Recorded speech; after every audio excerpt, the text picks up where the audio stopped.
el día, en esta ocasión, vamos a ver un caso clínico acerca del soporte nutricional parenteral para la licenciatura de nutrición aplicada en la Universidad Abierta y a Distancia de México.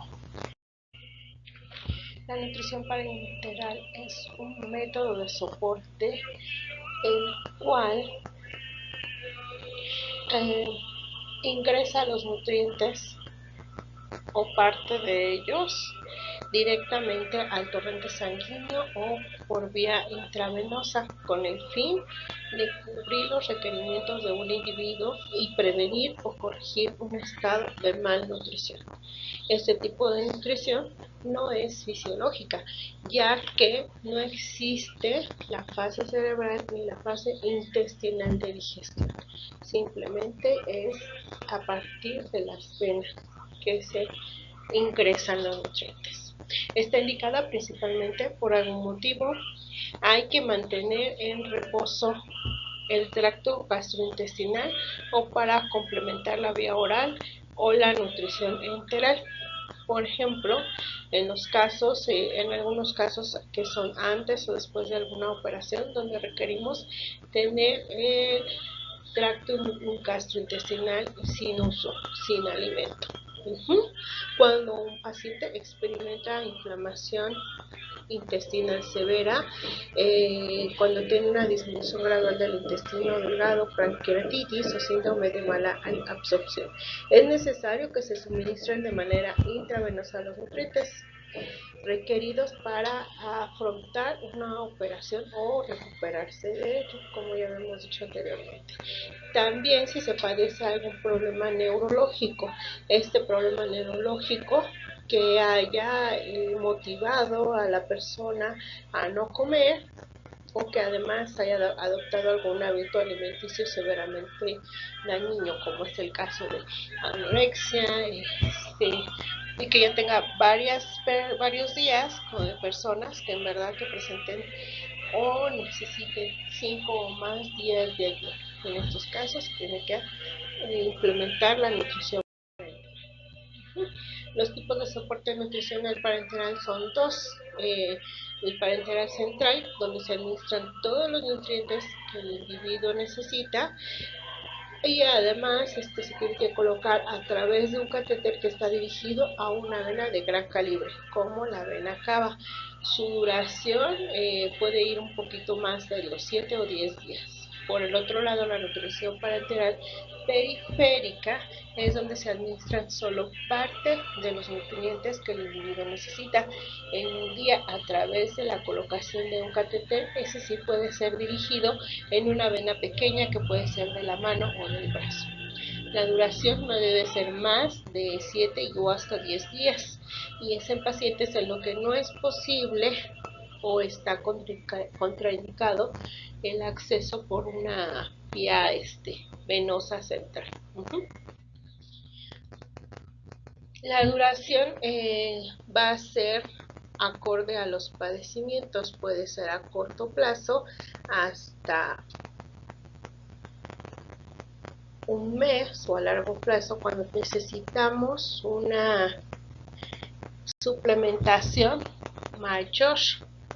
En esta tabla podemos encontrar las enfermedades o los padecimientos que se pueden identificar. En este caso tenemos reacciones externas del intestino delgado a corto plazo.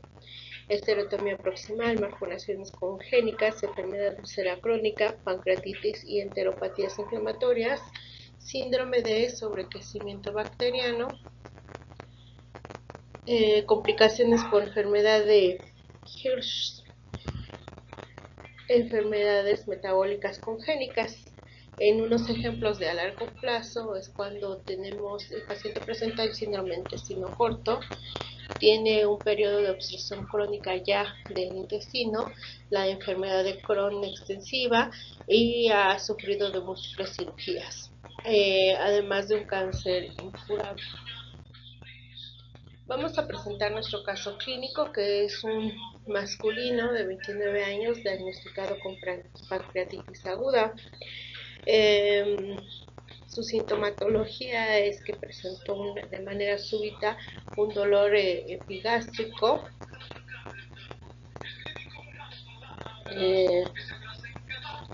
transfictivo de intensidad de 10 a 10, o sea que una máxima intensidad de dolor, sin irradiaciones, no se le traspasó a la espalda ni a otros lados, el cual no se dio de manera espontánea, está acompañada de náuseas y vómitos de aspecto alimentario durante 6 ocasiones. Es entonces cuando acude a urgencias. Actualmente refiere dolor de las mismas características, solo que un poco más baja la intensidad. Sus datos bioquímicos que nos presenta son glucosa 124 miligramos, creatinina 17, aluminio 1.6 gramos, colesterol 166, sodio 144 y nitrógeno ureico urinario de 18 gramos. En sus casos de datos antropométricos, contamos con su peso, que es de 78 kilogramos, y es una estatura de 1,85 metros. Vamos a hablar un poco de la pancreatitis, que es un proceso inflamatorio agudo del páncreas que frecuentemente involucra un tejido peripancreático y puede involucrar órganos y sistemas distantes, es decir, que están cercanos al páncreas. Para establecer el diagnóstico de pancreatitis aguda se requieren al menos 2 de los siguientes criterios: tener un cuadro clínico sugerente, el dolor abdominal, que ya nos está indicando, con irradiación hacia la espalda, intensidad progresiva y acompañado de náusea y de vómito, igual como lo presenta el paciente. Alteraciones bioquímicas como una elevación de lipasa y amilasa al menos 3 veces por encima del valor de referencia, y las alteraciones estructurales, tanto del páncreas como de estructuras adyacentes que ya están vistas. Los signos y síntomas que presentan los pacientes se van a palpar o se van a rectificar de la siguiente manera: la presencia de los signos bradicurnos, que es la equimosis en la pared lateral del abdomen; Ullens, que es equimosis alrededor de la pared abdominal; y Fox, cambio de coloración sobre la porción inferior del ligamento inguinal, un poco amoratado. Aparecen únicamente en el 3% de los pacientes, que indican datos de gravedad. Suelen observar de 48 a 72 horas después de la presentación de este pancreatitis y puede ser indicativo de una hemorragia interna. En la fase inicial de la pancreatitis aguda, el paciente puede presentar hipotensión, taquicardia y oliguria. Dentro de los tratamientos, el tratamiento médico, que es el que tiene que indicar el médico, va a ser para el dolor, algún antibiótico.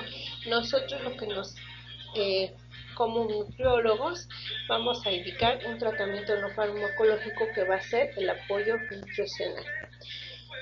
Pueden ser alimentados nuestros pacientes posterior a un periodo de ayuno de 48 horas ante la ausencia de dolor y disminución de los valores de amilasa y lipasa. En pacientes con pancreatitis grave, la nutrición enteral debe de iniciar lo más temprano posible, particularmente cuando el alcoholismo es la causa de la pancreatitis. Si la alimentación gástrica no es tolerada o existe presencia de íleo, se puede utilizar nutrición enteral jejunal en pequeñas cantidades y complementar con nutrición parenteral, es decir, sería la nutrición donde se intervienen solamente algunos elementos que necesita el paciente.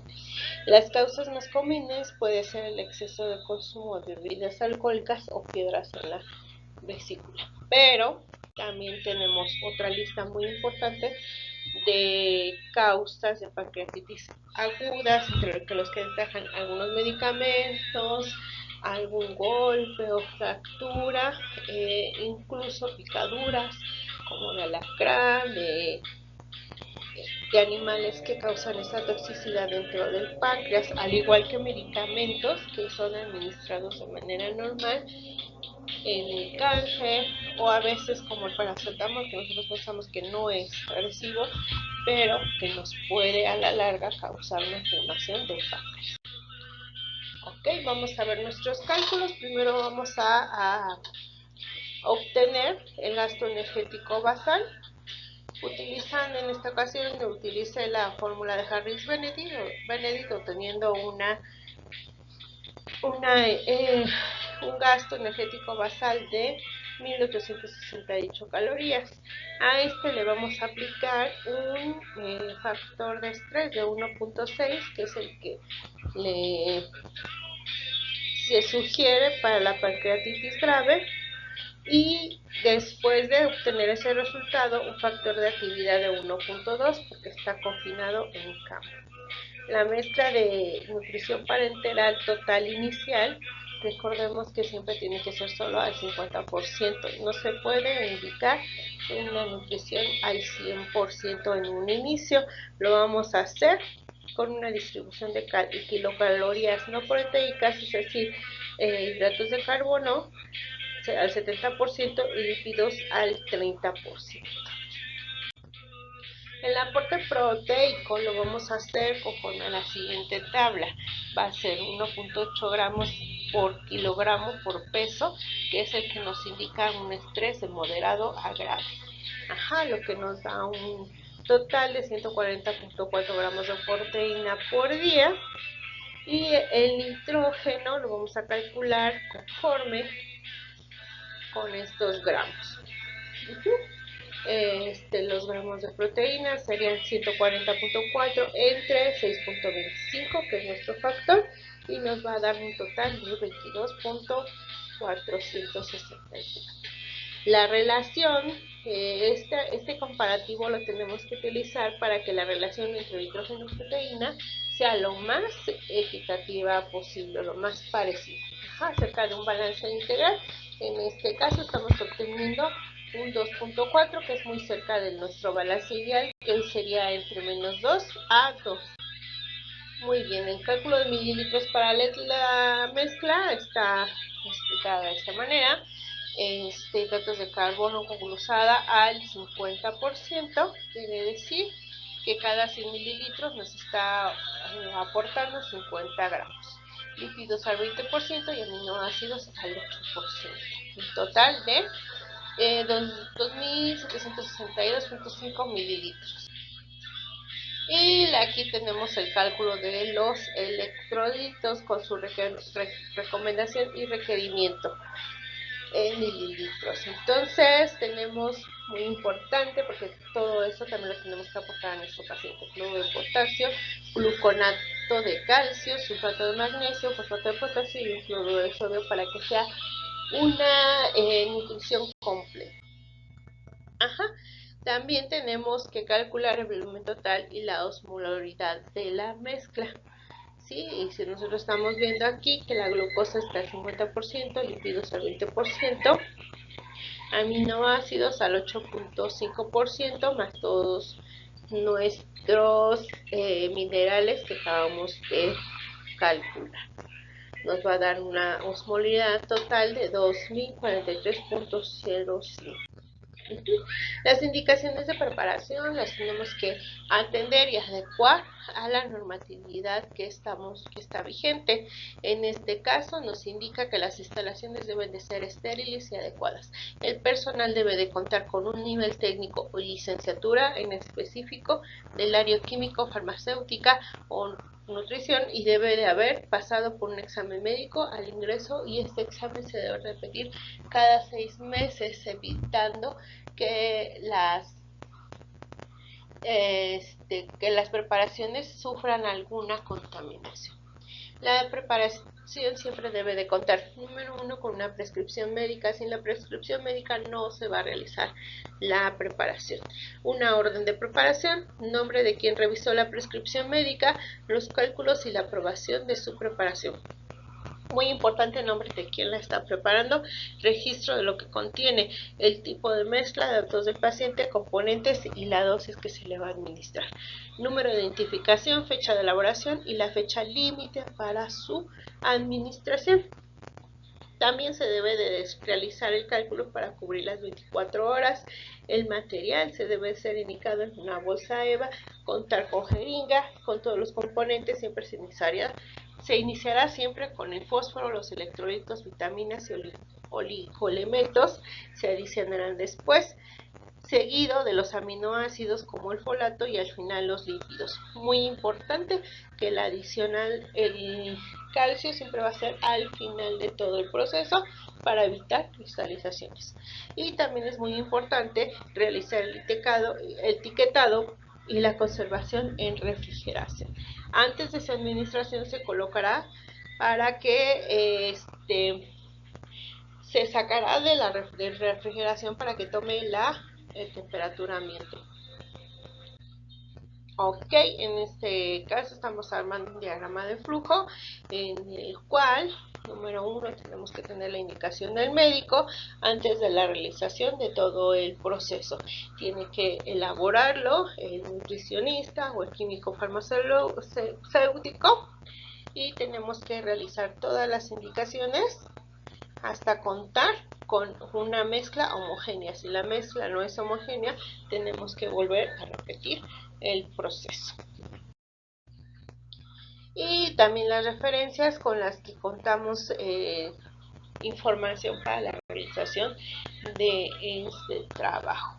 Entonces, dentro de la nutrición, lo más importante es que independientemente de la situación de salud de nuestro paciente, el cuerpo y el organismo siempre adquiera los nutrientes necesarios. Para eso contemos de los diferentes soportes. Sí, le agradezco mucho la atención.